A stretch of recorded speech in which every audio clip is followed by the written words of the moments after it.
Hindustan news. आगामी विधानसभा चुनाव 2024 के लिए भंडारा विधानसभा क्षेत्र में चुनावी सरगर्मियां बढ़ती जा रही हैं। आज हम बात करेंगे भंडारा विधानसभा क्षेत्र की जहां कांग्रेस पार्टी से जुड़े सामाजिक कार्यकर्ता और भंडारा जिला कांग्रेस कमेटी के अध्यक्ष प्रेमसागर गणवीर ने भंडारा की जनता से कांग्रेस पार्टी का समर्थन करने की अपील की है। उनका कहना है कि भंडारा को अब एक नए चेहरे की जरूरत है जो वास्तव में जिले का विकास कर सके। प्रेमसागर गणवीर ने वर्तमान विधायक की आलोचना करते हुए कहा है कि उन्होंने सिर्फ अपने काम और अपने विकास पर ध्यान दिया है, जबकि भंडारा जिले का विकास केवल कागजों पर हुआ है, वास्तविकता में नहीं। आइए सुनते हैं प्रेमसागर गणवीर जी का संदेश। बघा, एक गोसेखुर्दचा फार मोठा बांध या ठिकाणी स्वर्गीय राजीवजी गांधी यांच्या उद्घाटन झालं आणि अनेक वर्षापासून तो बांध अजूनपर्यंत पूर्णत्वास आलेला नाही। जवळपास आमचे जे त्यावेळेसचे खासदार होते आदरणीय गुलाबजी मुक्तेमार साहेब यांनी त्या बांध पूर्ण व्हावासाठी व्हायला पाहिजे यासाठी खूप प्रयत्न केले आणि त्यांनी त्याला मंजुरी दिली। आमचे खासदार साहेब त्यावेळेचे मुक्तेमार साहेबांना मुक्तेमार यांनी भरपूर प्रयत्न करून त्या ठिकाणी त्याची मान्यता आणली आणि स्वर्गीय पंतप्रधान राजीवजी गांधी यांच्या हस्ते पूजन केलं। आणि काही दिवसापूर्वी म्हणजे 3-4-5 वर्ष अगोदर म्हणा किंवा 7 वर्ष अगोदर आमचे यूपीएची सरकार होती, डॉक्टर मनमोहन सिंग जी पंतप्रधान होते, त्यावेळेस त्यांनी या प्रकल्पाला एक राष्ट्रीय प्रकल्प म्हणून त्याची घोषणा केली आणि त्या कामाला थोडासा वेग आला। परंतु मध्येच ही सरकार युतीची सरकार आली आणि युतीची सरकार आल्यामुळं या ठिकाणी हा प्रोग्राम म्हणजे त्या गोसेखुर्दचा जो बांध आहे त्याचं काम थोडस संत गतीने झालं। तर अशी सगळी परिस्थिती या मतदारसंघात आहे।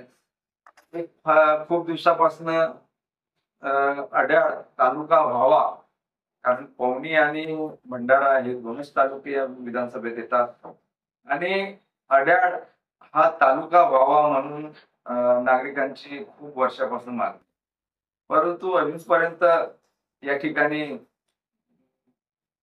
आमचे जे लोकप्रतिनिधी आहेत जे निवडून आले त्यांनी यांच्याकडे काही पाहिजे तसं लक्ष दिलं आणि म्हणून त्याच्यामुळे हा एक महत्वाचा मुद्दा अजूनपर्यंत पडलेला नाही।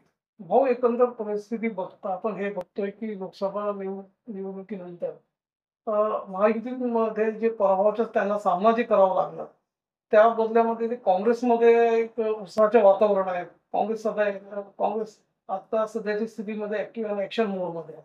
तर मला सांगा, तुम्ही कशा नजरेने ते बघता आणि तुमच्या पार्टीतर्फे बरेचसे दावेदार तुमची उमेदवारी कशी मार्गी लागणार त्याबद्दल सांगा।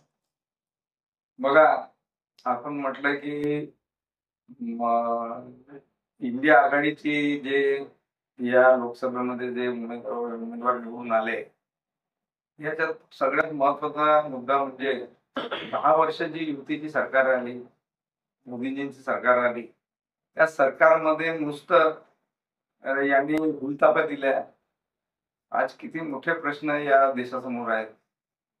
लोकांचा प्रश्न असो, महिलांचा प्रश्न असो आणि बेरोजगारी आणि महागाईचा प्रश्न हा एक फार ज्वलंत प्रश्न या देशासमोर असतात आणि या प्रश्नावर जेव्हा विरोधी पक्षाचे नेते पर्टिक्युलर आमचे राहुल गांधीजी अनेक या विषयावर बोलले, पण त्यांना साधं संसदेत बोलू सुद्धा दिले।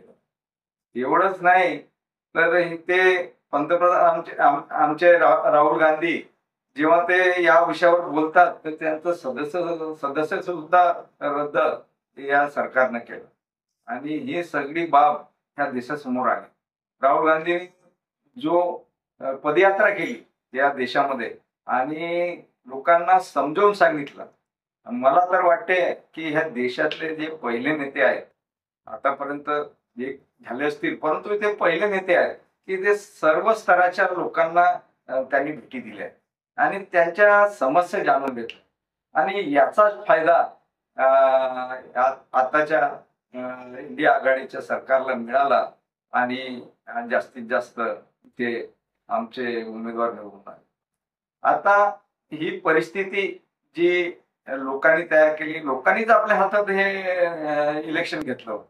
या निवडणुका लोकांनी लढल्या आणि काँग्रेस पक्षाला मदत केली, कारण मोदीचा सबस्टिट्यूट हा काँग्रेस पक्षच आहे आणि त्याच्यासोबत असलेले इंडिया आघाडीचे घटक पक्ष.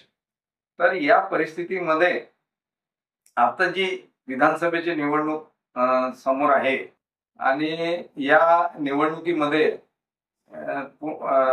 महाविकास आघाडीची सत्ता येईल याच्यात काही शंका नाही. महायुती सरकारतर्फे जी मुख्यमंत्री लाडकी बहीण योजना जी आहे त्याच्या श्रेय घेण्यासाठी त्यांच्या घटक पक्षामध्ये एक प्रकारे होड लागलेली आहे. आणखीन त्यावर आपलं काय आपण भाष्य करणार? बघा, ही लाडकी बहिणा योजना ज्या पद्धतीनं निवडणुकीच्या समोर त्यांनी हे सगळं केलं आहे, आता 2 ते 2.5 वर्षापासून यांची सरकार, याच्या आधी का नाही केलं तर हे लोकांनी समजलं आहे की बा हे निवडणुका डोळ्यासमोर ठेवून या पद्धतीचं हे कार्य करत आहेत. आणि महाराष्ट्र सरकार ही खूप श्रीमंत सरकार नाही, कारण कर्ज घेऊन जर तुम्ही दिवाळी साजरी कराल तर त्याचा परिणाम सरकारवर होणार आहे आणि ते कर्ज फेडायसाठी म्हणून हे सगळे आपल्या सर्वसामान्य लोकांच्या कराच्या रूपातच तुम्हाला ते द्यावं लागेल. तर हे लोकांना म्हणजे सर्वसाधारण लोकांना हे फसवण्याचंच काम आणि त्यांचे खिसे खाली करण्याचं काम. तर या सगळ्या गोष्टीची जाणीव लोकांना आहे. आता मध्य प्रदेशामध्ये काय झालं की ज्या पद्धतीनं लाडकी बहिणा योजना सुरू केली आणि त्यांनी सत्ता काबीज केली, आता त्यांनी बंद केलं असं आम्ही वर्तमानपत्रामध्ये वाचलं आहे की ती योजना मध्य प्रदेशमध्ये बंद झाली. तर ही 2-3 महिन्यानंतर इलेक्शन झाल्यानंतर बंद होणारच आणि त्याच्याशिवाय यांना पर्याय नाही. किती हे बोलत असले की आम्ही निवडून आलो तर ही लाडकी बहिणा योजना सुरू ठेवू आणि सगळ्यांना लाभ देऊ, हे चुकीचं आहे. हे कधीच करू शकत नाही आणि हे शक्य आहे. लैंगिक छळाची जी घटना घडलेली आपल्या राज्यात, तर लोकांमध्ये एक प्रकार संतप्त भावना आहे लोकांची आणि त्या अनुषंगाने महाविकास आघाडीने बंद पुकारलेला होता निषेधार्थ. तर त्या संदर्भात आपली काय भूमिका आहे आणि आपण काँग्रेस कसे लांबवून होणार त्याबद्दल? बघा, या देशामध्ये मोदी सरकार जेव्हा 10 वर्षापासून आली त्या काळापासून स्त्रियांवर अत्याचार होत आहेत. यांचेच खासदार आमदार हे स्त्रियांवर अत्याचार करीत आहेत. त्यांचे व्हिडिओ आपण देशामध्ये पाहिलं असेल आणि त्यांना वाचवण्याचं काम हे बीजेपी सरकारने केलं. जेव्हा काँग्रेसची सरकार होती, युपीएची सरकार होती, अशा घटना फार कमी होत होत्या आणि ताबडतोब कारवाई होत होती. परंतु आता बीजेपीचे लोक त्याच्यात फसले की त्यांना वाचवण्याचं काम ही सरकार करत आहे आणि आमच्या महिला या सरकारमध्ये सुरक्षित नाही, हे मला आवर्जून सांगावंसं वाटतं. समाजकारण असो तर राजकारण असो, आपल्याला जाणकार अनुभव आहे त्यांचा. आपण बरेचसे गाव पिंजून काढत आहे, आणखीन आपले भेटीगाठी सुरू आहे, मेळावे सुरू आहे, सभा सुरू आहे. कशा प्रकारचे आपला प्रचार सुरू आहे म्हटलं त्याबद्दल? बघा, मी विधानसभेची सीट म्हणजे जागा काँग्रेस पक्षाकडे 2009 पासून मागत आहे. आता 2009ला त्या काळामध्ये माझी जवळपास ती जागा निश्चित झाली होती. मला सांगितलं गेलं होतं की तयारी ठेवा आणि आपण कामाला लागू. परंतु ऐन वेळेवर आमचे घटक पक्षाचे राष्ट्रवादी यांनी ऐन वेळेवर ती तिकीट राष्ट्रवादीच्या कोट्यात घेऊन गेली. त्यानंतर 2014ला पुन्हा मी प्रयत्न केला त्यावेळेस आमचे एक नेते आहेत, त्यांनी आपल्या कार्यकर्त्यासाठी आग्रह केला आणि त्यांच्या आग्रहास्तव ती जागा त्यांना गेली. त्यानंतर 2019 मध्ये मी जिल्हा काँग्रेस कमिटीचा अध्यक्ष होतो. सगळ्यांना वाटत होतं की जिल्हा काँग्रेस कमिटीचे अध्यक्ष आहेत आणि काँग्रेसच्या कोट्यामध्ये ही जागा आहे, तर निश्चितच यांना ती मिळेल. तर त्यावेळेस सुद्धा आमचे आघाडीमध्ये आदरणीय पवार सर यांनी ही जागा मागितली आणि त्यांनी या जागेवर ते लढले, तर तेही असफल राहिले. तर अशी परिस्थिती या तीनही 15 वर्षामध्ये झाली. तर ही जागा जर काँग्रेस पक्ष लढेल, मी असो किंवा कोणीही व्यक्ती असो, जर ही जागा काँग्रेस पक्ष लढेल तरच ही आणि काँग्रेसचाच उमेदवार लढेल तेव्हाच ही जागा निवडून येईल. हो, विषय असा आहे की आता आपण आमच्या मध्यंतरी एक मीडिया सर्वे झाला होता, त्यात अकोल्याबद्दल थोडंसं पॉझिटिव्ह रिझल्ट आलेला आहे. पण काँग्रेस पक्षाने प्रबल दावेदार आहात, आणखी जनताचे आशीर्वाद आपल्या पाठीशी आहे. तर असे जनतेला आणखी येथील जे आपलं मतदारांना आपला काय एक प्रेमाचा संदेश असेल? मला एकच म्हणायचं आहे सगळ्या जनतेला की या देशामध्ये जर सर्व सुव्यवस्थित करायचं असेल, या महाराष्ट्राला जर वाचवायचे असेल, आपण पाहिलं असेल की आता कदाचित आमच्या महाराष्ट्रातील जनतेला काही गोष्टी पटल्या नाही. जे महाराष्ट्रात होत आहे असं वाटते की बिहार आणि युपीला जे होत होतं ते आज महाराष्ट्रात व्हायला लागलंय.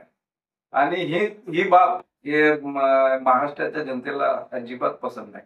आणि म्हणून महाराष्ट्राच्या जनतेने निर्धार केला, ते लोकसभेमध्ये केला आणि विधानसभेमध्ये केला की आता ही युतीची सरकार नको.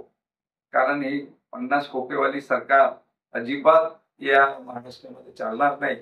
आणि जे 50 खोकेची सरकार राहील त्याला अजिबात ही जनता सहन करणार नाही. प्रेक्षकांना हे होते प्रेमसागर गणवीर, आपण भंडारा पुणे मतदारसंघातून काँग्रेस पक्षाचे संभावित उमेदवार आहात. आणखीन आपण जे एक विजन ठेवून पुढे जात आहात, लोकांची समस्या पण आपण सोडवित आहात आणि आपण आपला वेळ आमच्या चॅनलवर दिला सर, त्याबद्दल आपलं धन्यवाद. आपण सुद्धा धन्यवाद. आपण माझ्यापर्यंत पोहोचले आणि माझा सत्कार केला त्याच्याबद्दल मी आपणा सर्व चॅनलच्या सगळ्या मित्रमंडळींना धन्यवाद देतो. धन्यवाद.